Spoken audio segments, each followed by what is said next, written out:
to to attend the first virtual tree committee meeting. We will see how long these remain virtual. We'll give it a shot. That being said, I'd like to go ahead and call this meeting to order.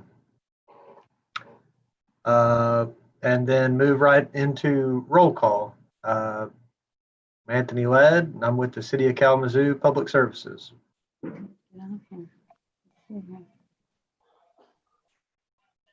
Brian Bell, Forester Supervisor with the City of Kalamazoo. I'm Phil Dietrich, the liaison to the Environmental Concerns Committee.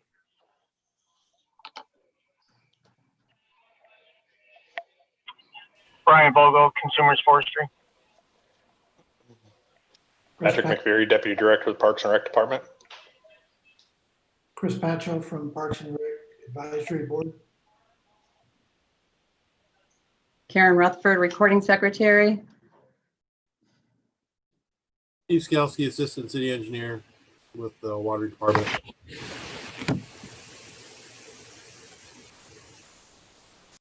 And I don't know, Brian, did you introduce yourself yet? Yeah. Okay. For those of you that haven't met Brian yet, Brian is our new forestry supervisor. He started the beginning of April, right? Somewhere around there. And it's kind of been a steep learning curve, ever since, but doing really well. And this is his first tree committee meeting. So just trying to get him into that routine and let him, grow into this position. And it's been a pleasure having him so far. So moving on down, there was a copy of the agenda that was sent out, as well as a few other items.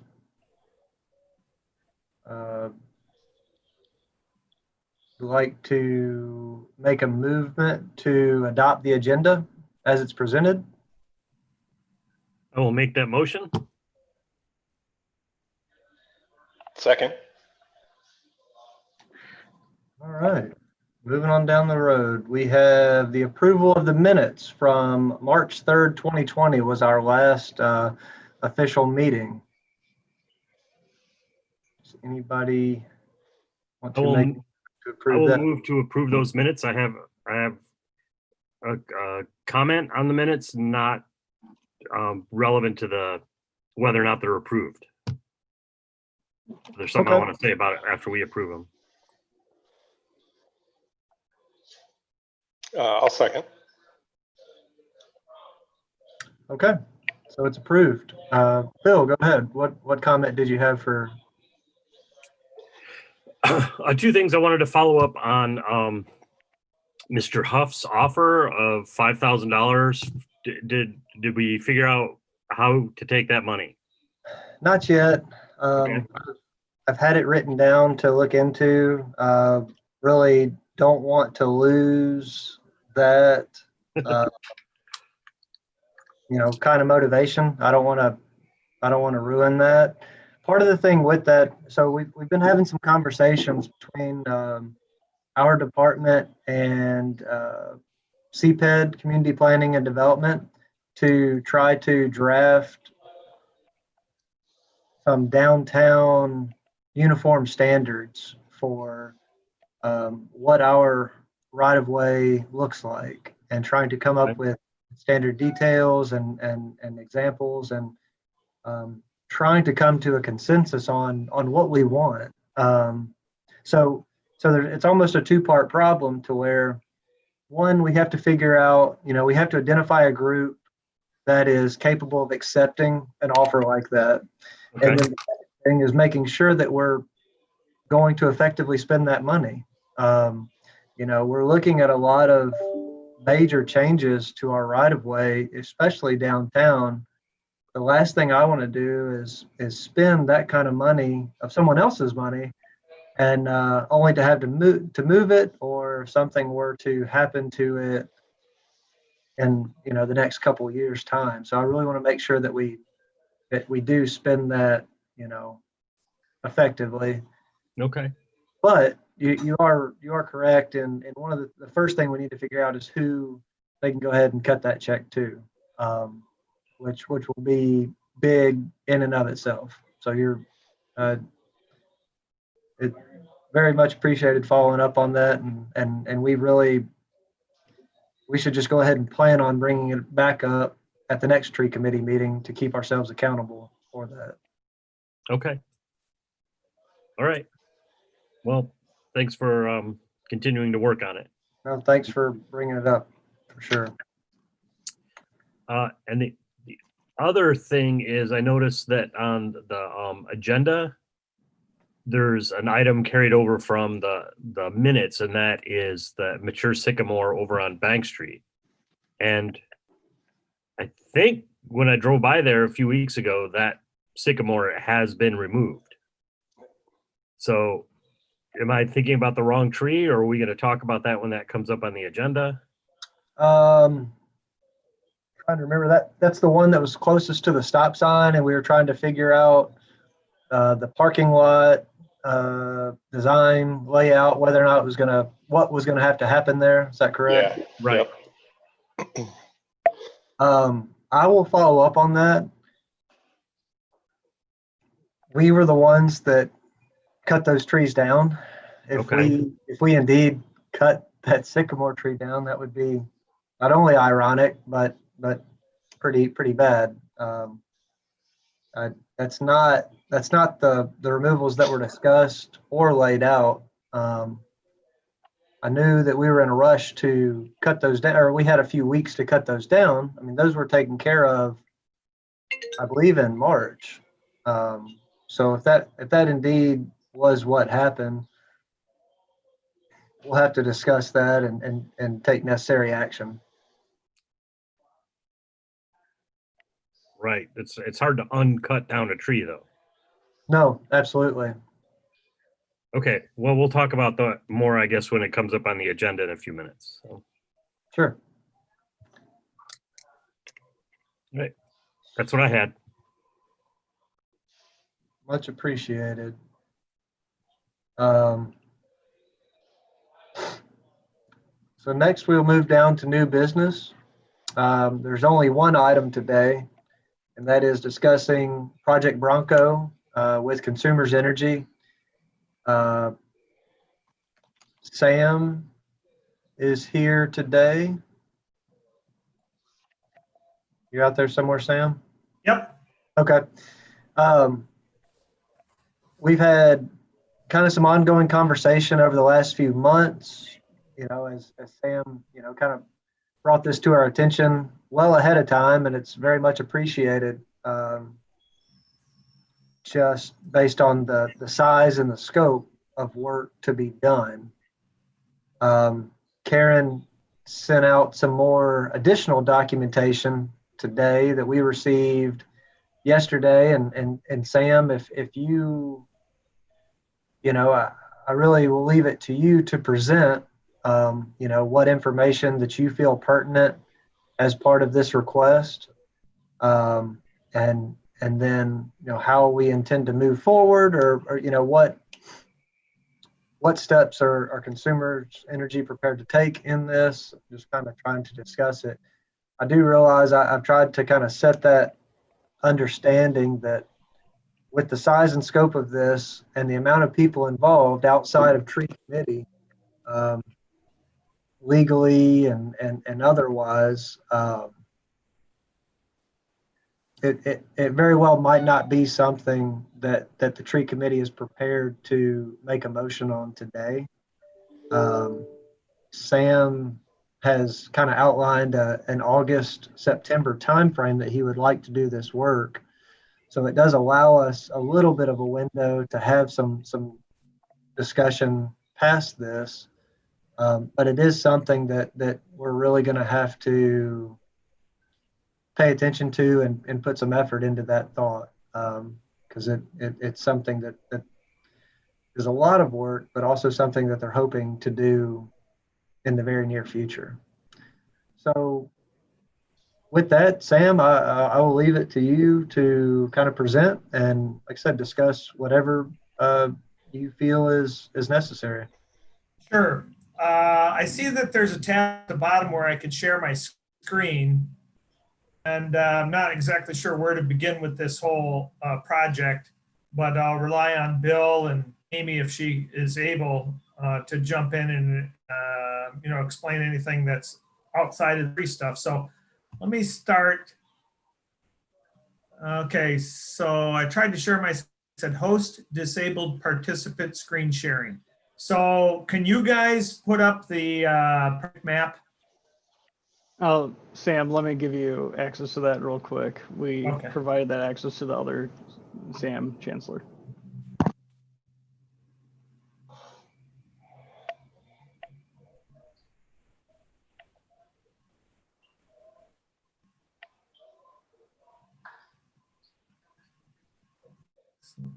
Let me know when you think it's there.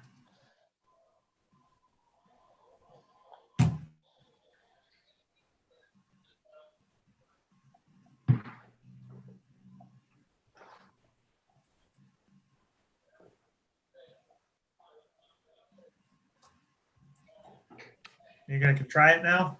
You should have it now. All right, let me see.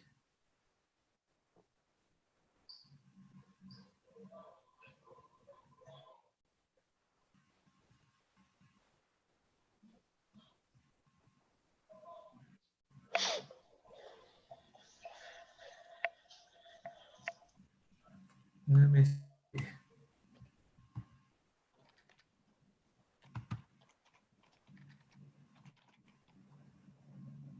Hey, there we go. Yeah, this isn't the one I wanted to pick, but it was the one that was showing that was available to me. Okay, so this is off the road that runs off of Moso Avenue north of the treatment plant, right here.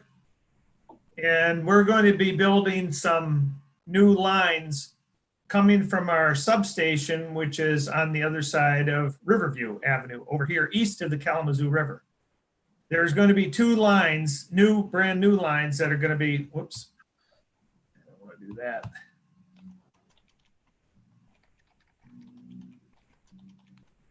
Two new lines that are going to be coming across from the substation, one here on the side and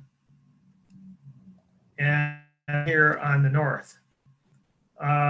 138 kV, and it's going to require the cutting of a swath of trees in this wetland kind of riparian area here that borders the Kalamazoo River, and then it comes up to more upland area here.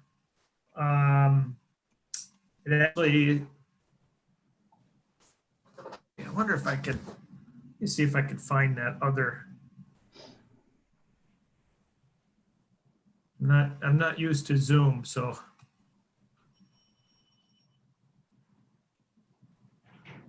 Okay, so we got a similar right of way through here. Yeah, it comes out and then it's going to round the side of the road here. Anyways, our survey department has marked the center line of this new line. They've marked the center line of this new line. And they've marked the center line of this coming across here. We have an existing line already right here, and that's going to stay. Boy, I really need to get the other drawing up there. Can you see that one? Yeah. It looked like a different one to you now? Yeah, that's a different one. Okay. Not sure exactly what you're seeing and what you're not. That's the one that we looked at in the field Yes. last week.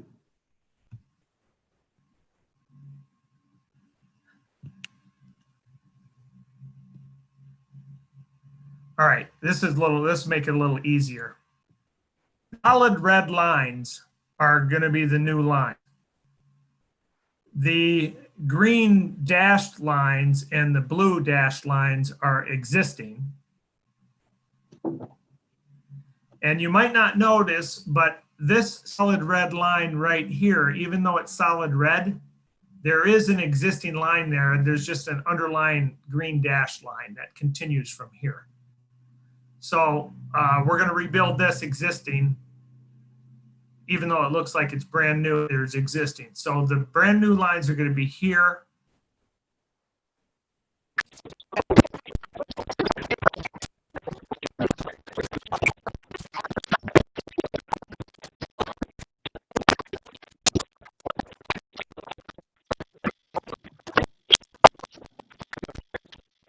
Sam, I think you muted. Oh, that's what I was gonna say. Yeah, Sam, we got no audio from you.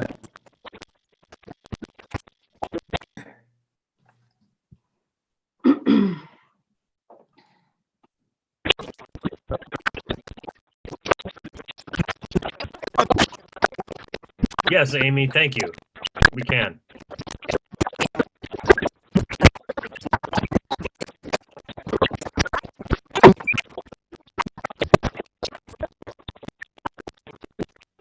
Well, we've lost Sam at the moment.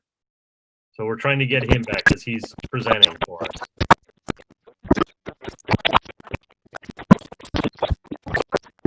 Well, this is Bill Jarrett.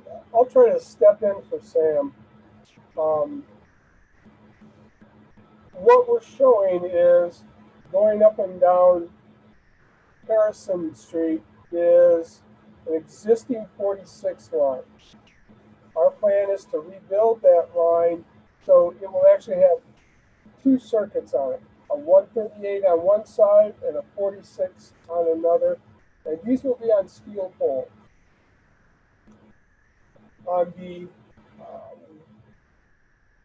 east side of Harrison, up by Mosel, we've crossed the river with a 138 line, and then we head north towards Mosel, and then we turn and head west. And there's an existing line that used to come from Riverview across the river and kind of ended up in this location. And this line, we're kind of rebuilding just a small portion of it. Further south of this, we are again crossing the river and coming up towards Harrison, and that again will be a double circuit line. One side 138 kV, the other side a 46 kV. Not sure what to say after that.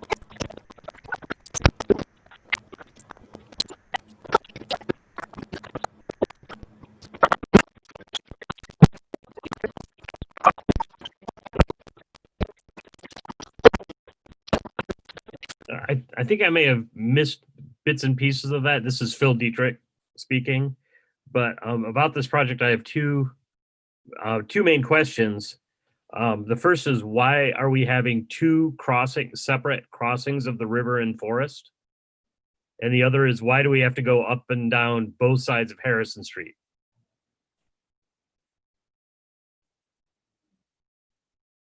It seems like that's maximizing the amount of trees we're cutting.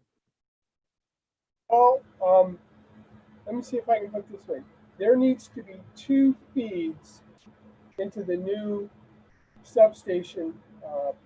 That's now substation over there by Pitcher. Okay. Better? Maybe. So we're also trying to eliminate another 46 line, which you see hashed out. 71.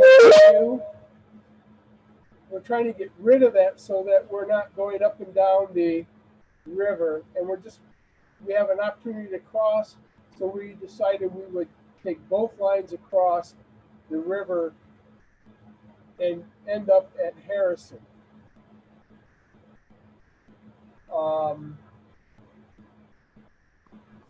But why take them across at different points? That's my question on that. And then why not carry them across?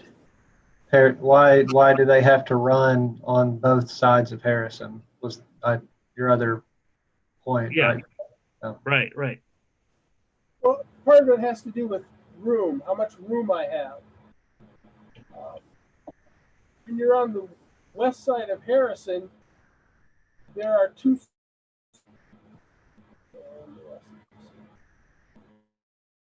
There's one on one side of the pole, one on the other, and I just don't have room to put a third circuit on there.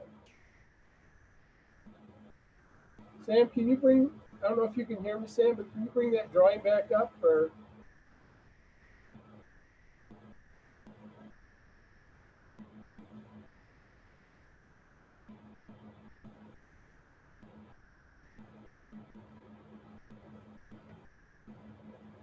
Sam. So I don't know, Sam, I'm texting Sam a message right now. Okay.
Okay.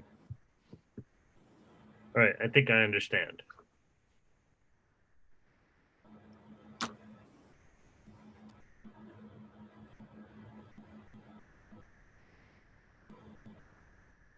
The other Go ahead. that I was going to mention is when we're at Riverview Substation, there's limited space for me to come off the 138 of the racks.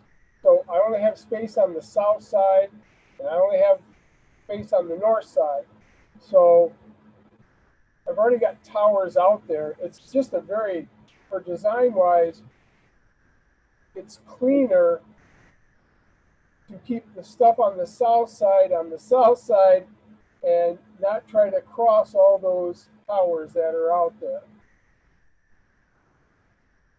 It's not a good idea to cross a 138 line with another 138, even though I have to do it in one place because I'm just stuck doing it. So that's another reason for the two crossing. It just cleans it up. Make it easier for maintenance and construction.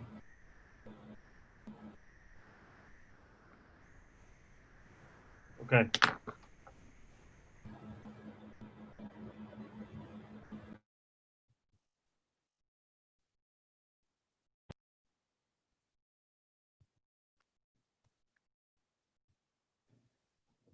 So there were a few more other documents that were included in that email. Did anybody get the chance to review the Project Bronco tree inventory that was sent out with the Yes. diameter class listed and the amount of trees? I was wondering if somebody from consumers could kind of speak on that, though.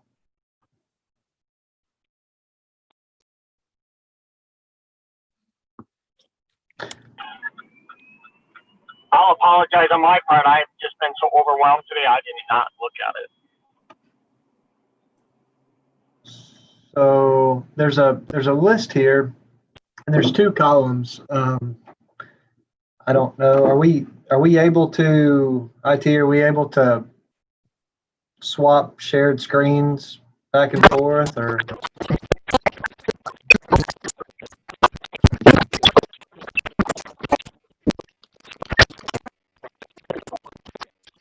Sorry, Anthony. If he stops presenting, then you're able to share now. Okay.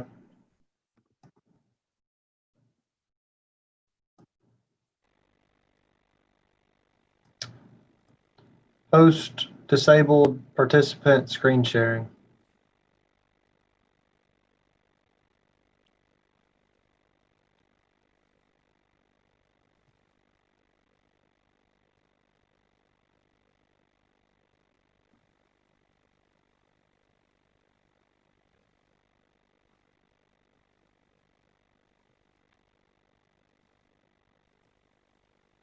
Still got nothing on my end.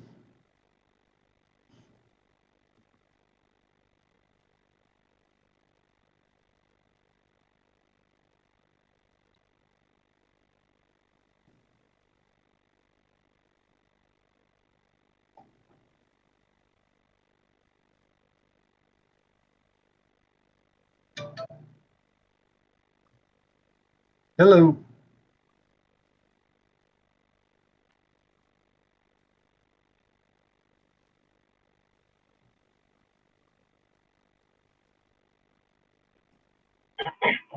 I'm looking at the list. What were you wanting?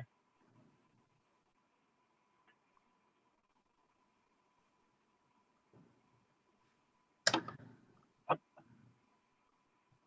got the list up. Yep. Yep. I see it. Okay, so my question's basically, looking at this list, the two columns that are here, these are the two lines that were outlined that you had just reviewed that are coming over the river, two different locations. One of these has marking complete with significantly higher numbers. The other one saying marking incomplete. That leads me to believe that this 91 here will still be increased. It's still not finalized. Is that a safe assumption?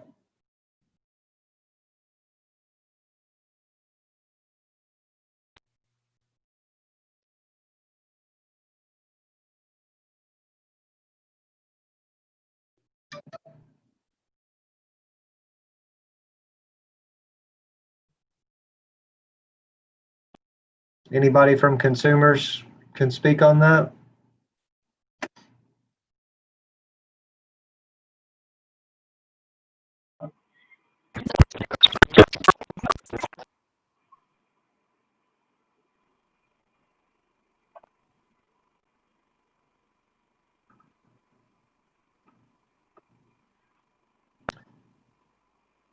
I guess, Anthony, we discussed last week because they can't get down into the water areas yet, so they haven't been able to mark that. So yeah, you're going to see an increase in the number of trees that will have to be removed.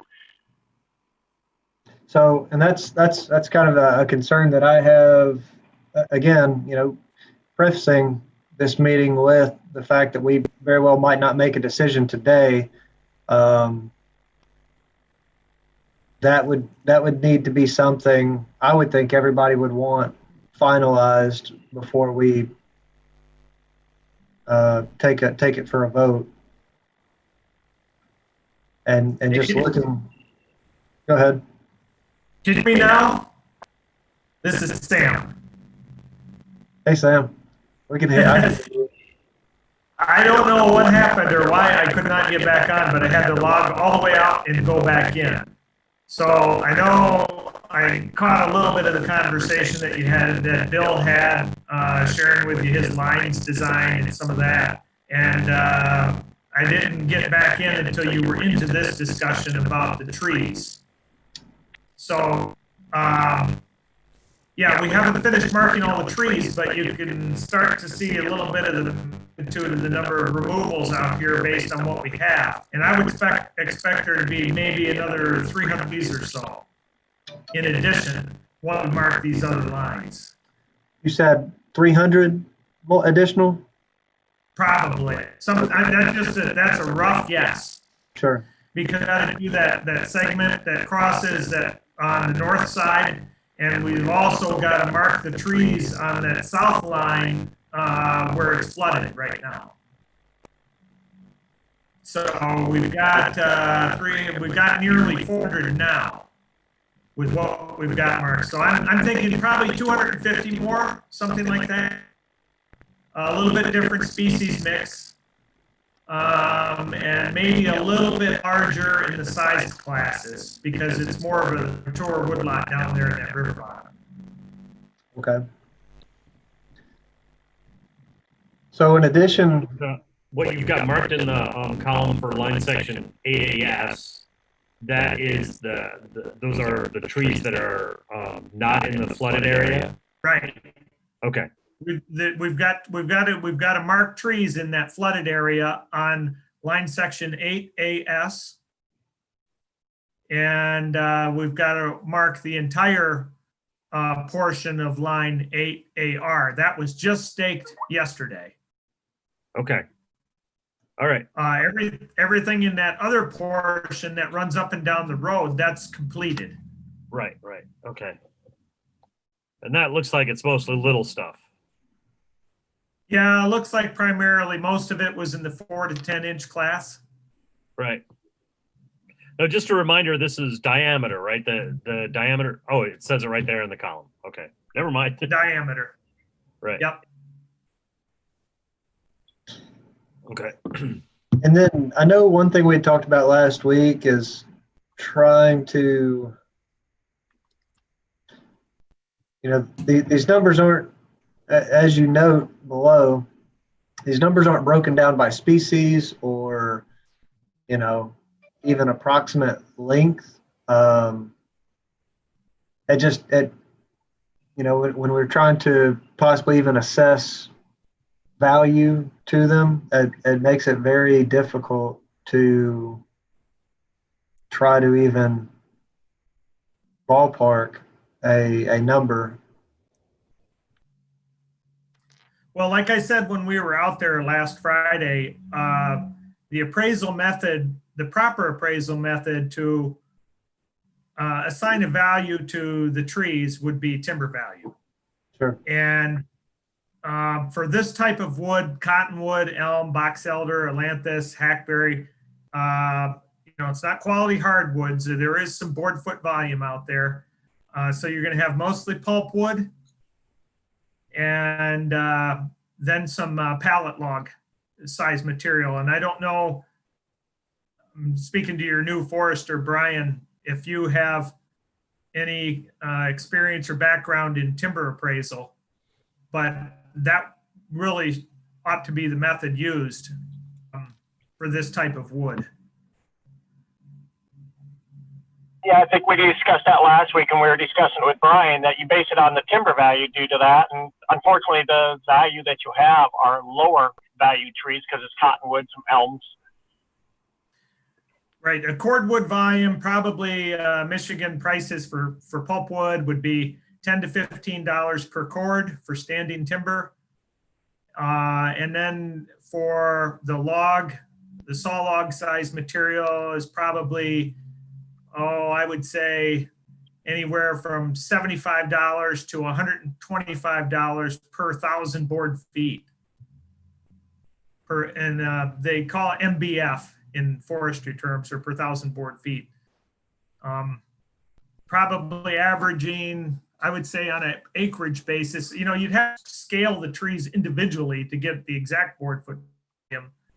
But on a per acreage basis, I would estimate that maybe your board foot volume is going to be around 4,000 feet per acre, something like that, for a clear cut. And then your pulpwood value maybe 25 cords per acre.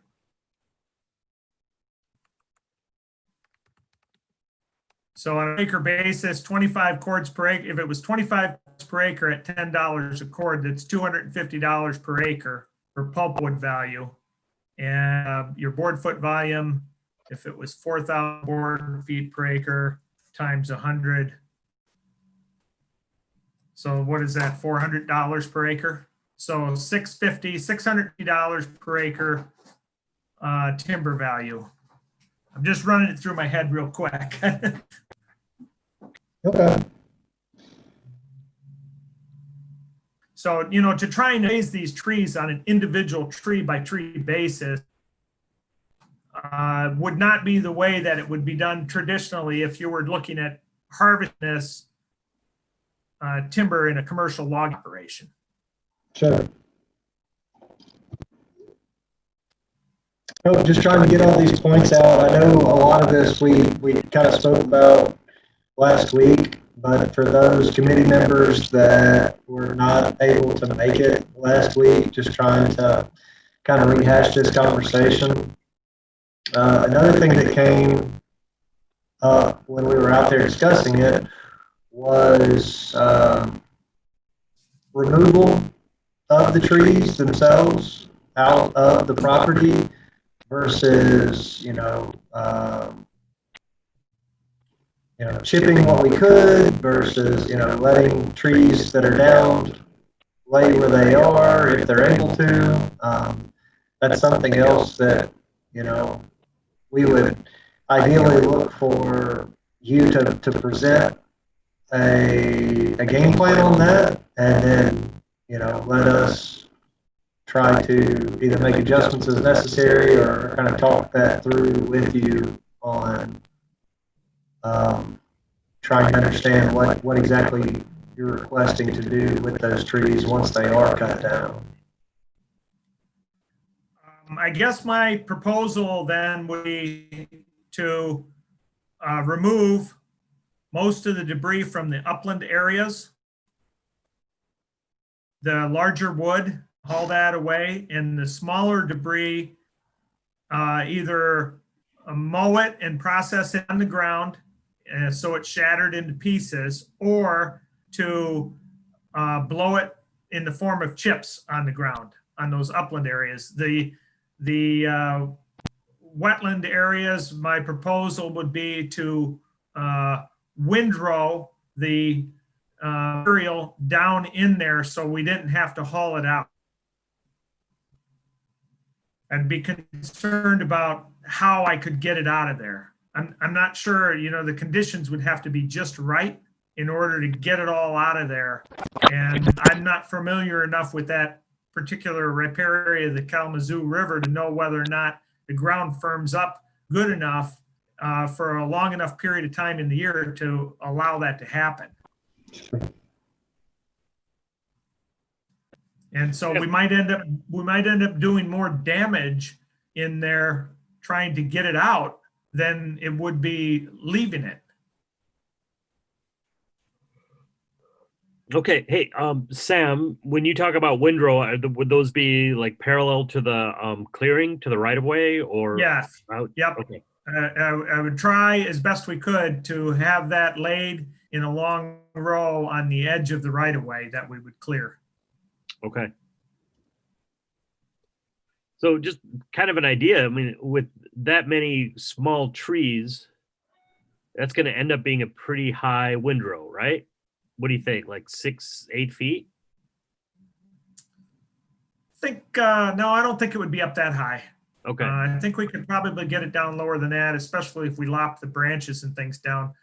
The other option is, if it is dry enough to get some type of piece of equipment in there, say a small skid steer mower on tracks. If the ground is dry, we can separate the tops from the larger wood and throw that into the center of the right of way and mow that up. So that way you just have the larger wood in windrows and not all the tops and branches, I think. Okay. I would rather, if I could, do that than leave the entire tree on the edge of the right of way. Right. Okay. Well, we still want wildlife to be able to go up and down the river. So we, if the windrow becomes too tall, then that becomes an obstacle. But it sounds like that's not what you've got in mind. No. Right. Okay. No, I don't want to see windrows out there that are, that kind of size. The only I've had a couple of instances where we've cleared right of ways through swamps before, where we could not get in to process the wood. I had one up in Clare last year where it was some ash trees and willow and some cottonwood and things like this that were in the middle of a cattail swamp. And we just could not get it in there. And in that case, we had to fall the tree as best we could away from the center line and then lop it down and then leave it laid. There was no way to even move it into a windrow. Okay. Have you ever made any consideration to removing the trees, what it's going to do to the flooding in that area? What to get it out of there so it doesn't move with the water in case it floods? Well, with regards to removing all of those trees and it's already flooding now, do you think it's going to increase flooding in that area?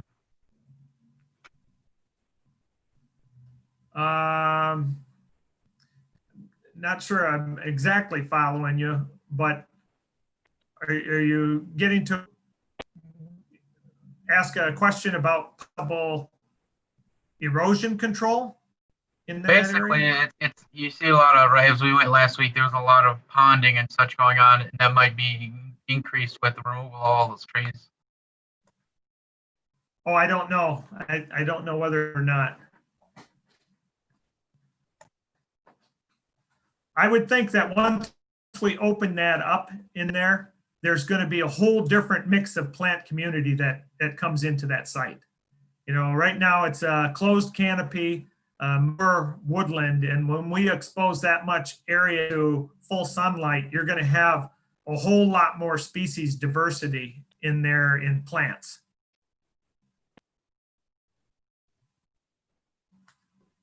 Plants that can't grow in there right now because there's too much shade. Is there any concern about some kind of species moving in, something like knotweed or something? Invasive species. We can take some steps to mitigate that if necessary. I guess the biggest one would be garlic mustard, probably.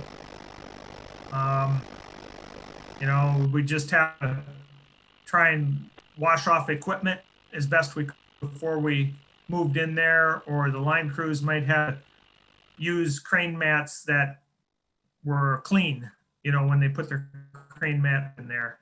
But we've had other instances we've washed off equipment before moving it onto the site to prevent the spread of invasives.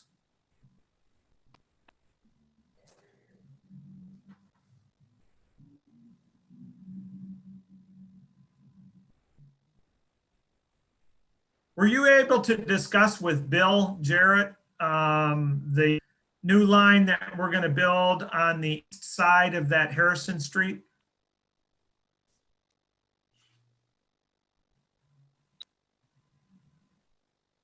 When it was kind of messing around trying to get unmuted?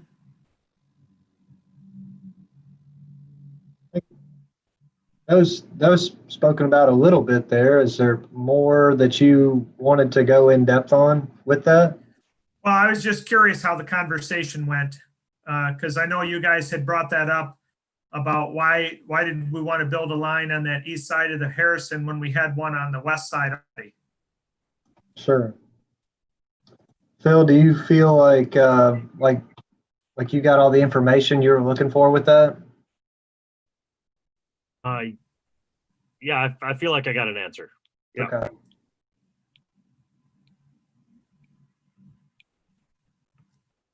Sam, do you want me to share with you what my understanding is so you know where we are?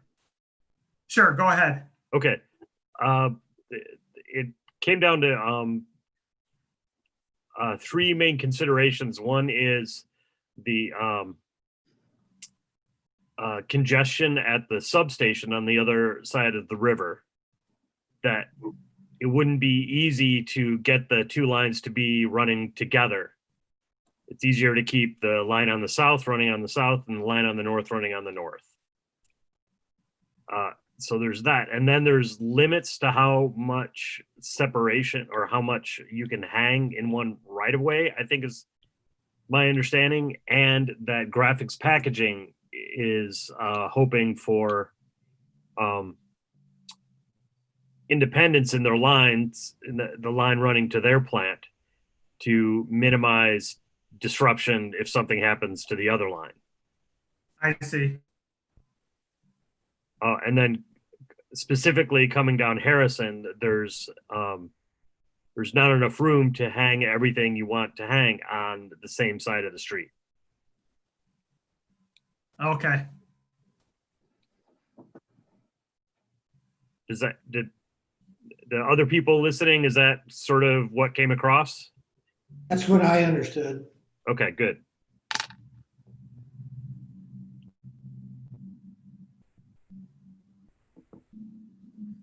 Well, the main reason that, like we talked about last week, to bring this before your committee today was to provide you guys with enough background information, because you're going to be having internal discussions inside the city of Kalamazoo regarding the easement that we need to sign before any of this can take place. And so hopefully that this discussion that we've had today provides you with that type of information to where when you're having those internal discussions, you can keep the process moving along in a direction that I would like to see, and that is towards being able to get towards the summer and get involved in the clearing in this. Whether or not that happens or not, I don't know, but that's the hope. And Sam, I had an additional question, just for some background information for the committee. I did follow up with community planning and development. You know, this does not fall within the natural features protection zoning that the city has. But are there additional federal or state environmental permits that consumers will have to get outside of any city approvals for this type of work? Or are you kind of protected or have some sort of universal permit for the work that, I mean, with the wetland area that is being considered? Well, I'm sure our environmental department has given all the necessary permitting that we need to come through there. Specifically, I don't know I can answer that question or have the information that can answer that question for you right now. Maybe Bill or Amy, if you're able to join in the audio, and might be able to answer that question about where we stand with any additional permitting, environmental permitting.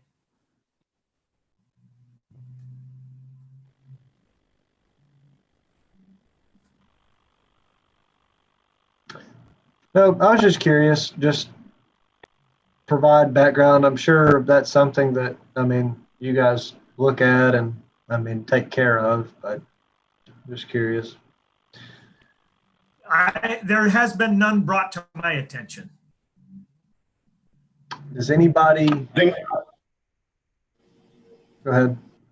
Anthony, this is Derek Knopfs. I know that's been discussed on a couple. I know Amy would probably be the expert on that, but the answer to your question is yes. I believe from Eagle at the state of Michigan, there is a permitting process. Sure. Okay. I had one quick question on that line that's the furthest north, where it cuts across the river. Is there a reason it didn't go all the way to Mausel and follow the existing line across? Let's take that.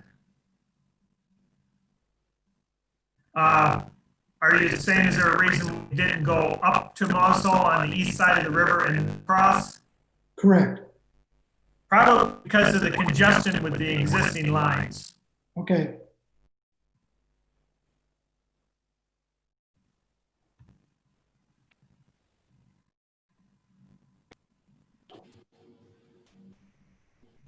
I just had a note from, she's had some trouble with her muting and being able to speak. And her note says she's talking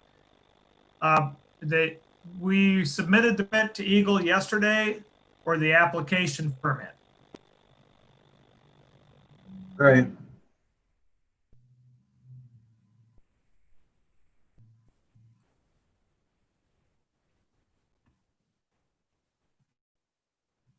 Does anybody else have any other questions, concerns currently?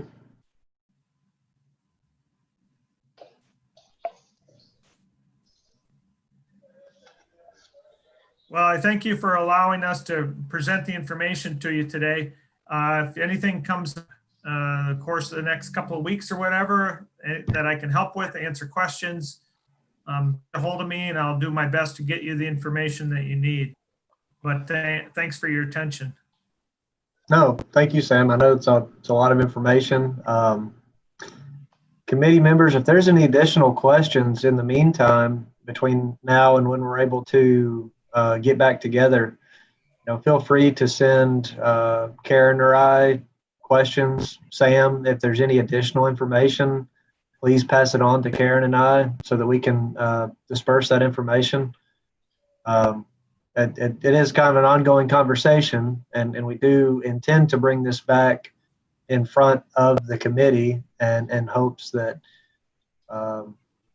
some more definite decisions are made, more progress is made regarding the easement. I know I've kind of reached out to our city attorney's office for some conversations, that as we kind of collectively, all the stakeholders move together towards trying to figure out the best way to move forward. Hopefully we'll know more information in the weeks to come. Great. And Okay. I know we talked a little bit about appraisal and evaluation and stuff, but just so everyone in the committee understands that the compensation for the easement would be, that's how that would work. The trees get appraised and then you're compensated when purchased or when we pay for the easement. Sure.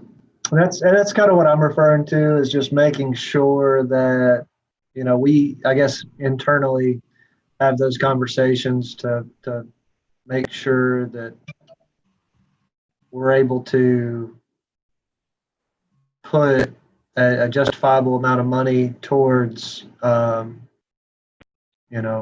replacing the canopy lost at on a citywide scale.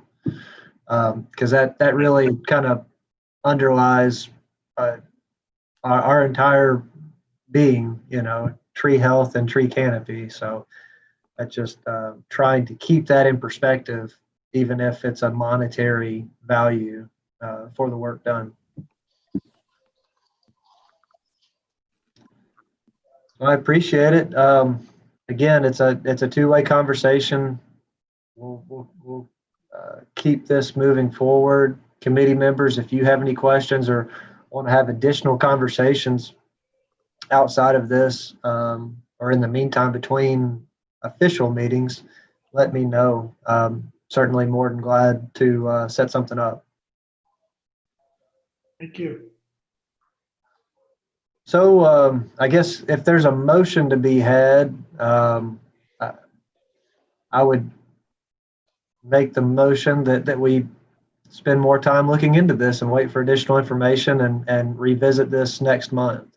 And with the understanding that as we get more information, we will release it to committee members, and then for official review again next month. I'll second that motion. Okay.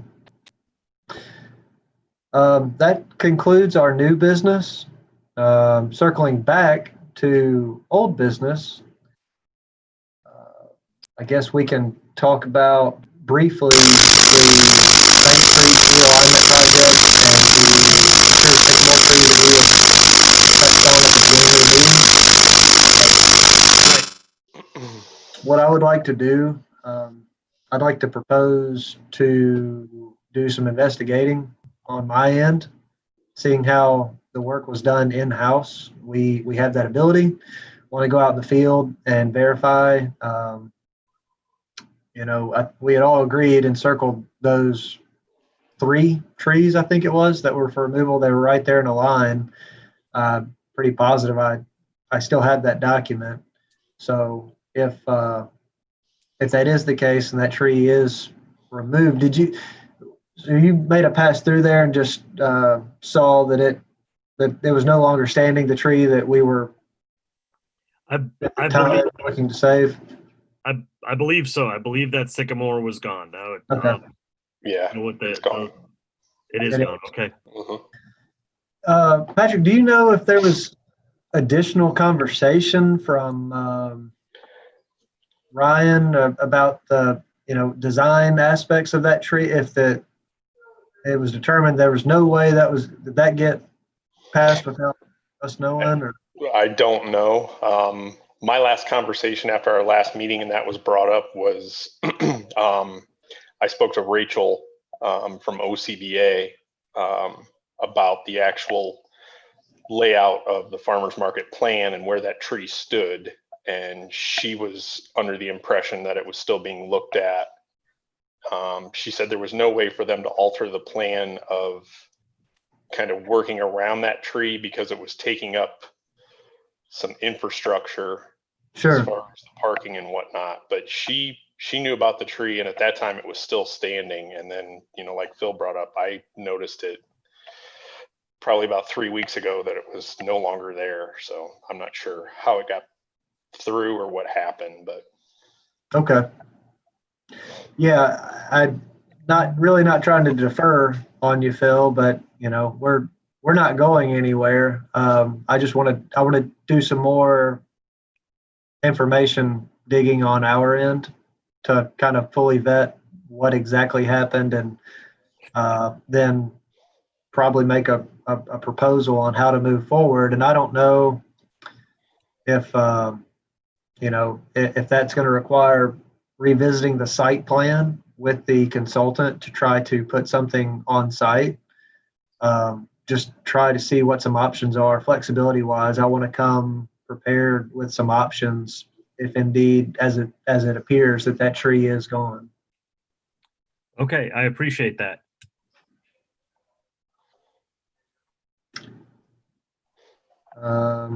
Again, I guess I would make a motion to revisit this next month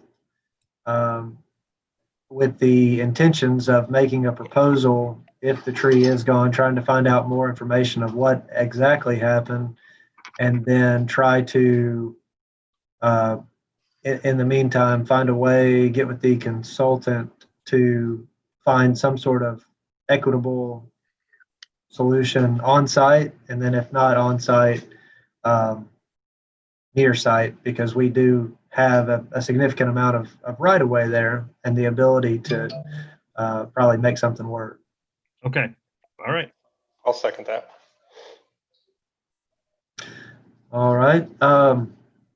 Last matter of old business is GPS location of trees in Crane Park. Now, I think this has been old business since I started at the city. I don't know if there has been. I think maybe one time there was an update.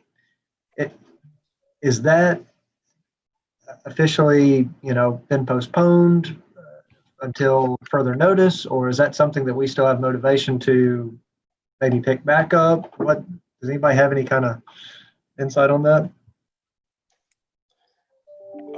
I can comment. I mean, I know as a department, we're still hopeful that it moves forward. And I think Chris would probably echo those sentiments as well. Like I said, the last time, the way it was left was before the prior forestry supervisor had left, he had the information of the coordinates and the exact species names and was working with the city manager's office as far as creating some type of a layout in regards to putting plaques at the trees. And I know we had also sourced a vendor to produce the plaques, but that's, I think, where it was left off and stalled. And so I don't think Do you have the name of that vendor? Yeah, it was Otten Trophies Okay. on Sprinkle Road. And they had taken an example from, I think, another type of tree identification plaque that that everybody or most people had looked at that was sufficient, and taken it to Otten's, and they said they could recreate those fairly inexpensive and fairly quickly. But that's kind of where everything had been stalled since then. Is the funding still? Yeah. Yep. Okay. Yeah. So maybe we can set up a meeting outside of this to pick that back up. Sure sounds like for as long as it's been something that's been alive this long, sure seems like it's got some motivation, and I think it is a really cool idea. I'd kind of like to see it through myself. But okay. Get that done soon. I mean, the plans, the idea, it's all there. We just have to complete it, get the plaques done, and whether we have the GPS coordinates, which I think we've been stalled because it's nobody from parks, it's nobody from the community, and it's nobody from this department of the city. We are trying to work with somebody in the city computer area to set up the website, and maybe we should just do the plaques and put them in and worry about the GPS program later. Well, and we certainly have the ability to kind of come through on the back end and maybe phase in that project, do the plaques first if we had the GPS locations already, we can make that known, and then do the work on the back end to tie that into a dedicated website with that information listed. I think there's a feasible way to break that up. It's a quick spreadsheet would work. To where it's easy to do. So make a motion to set up a meeting within the next month to pick this back up. I'll second that, and I'm available. Fantastic. Is there any public comment? No, sir. Okay. Any committee comments?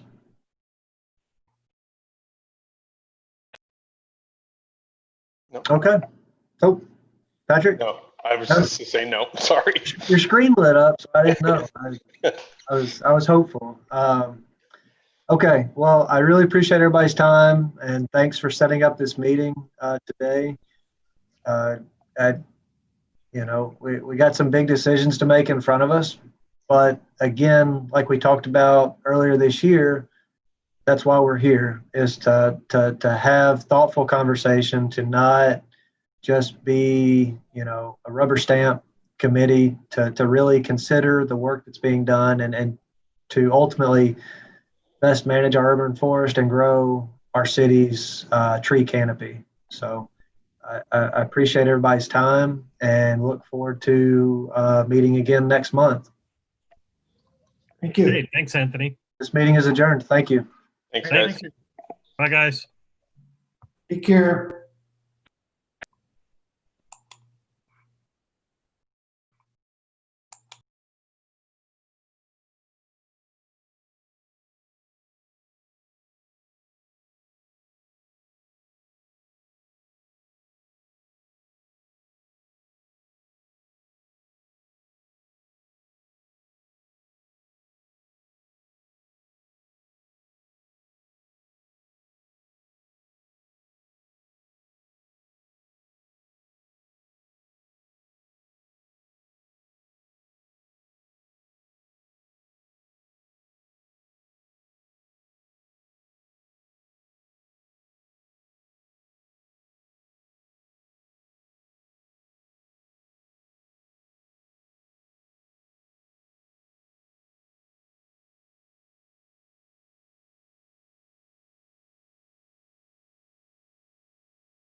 I set myself that.